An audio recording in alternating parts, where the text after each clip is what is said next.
بيكو اول حاجه فيها مساحات، يعني دي فريزر احجام مختلفه. هنلاقي معانا من 3 درج لغايه معانا 5 و6 درج. فالمساحه التخزينيه بتاعتها مختلفه.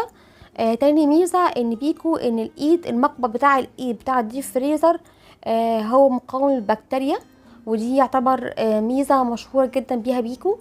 الحاجه الثالثه ان الباب نفسه ينفع اكون بحوله بدل ما يفتح ناحيه اليمين اخليه يفتح ناحيه الشمال.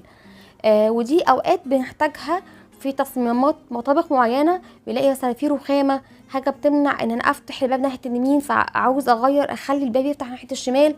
مش كل انواع الديب فريزر ينفع اعمل فيها الحركه دي، لكن بيكو بتتميز ان ينفع ابدل الباب واحوله من الناحيه دي للناحيه دي.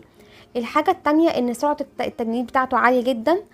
السعه التخزينيه وحجم الادراج يعتبر الى حد ما من الادراج اللي السعه التخزينيه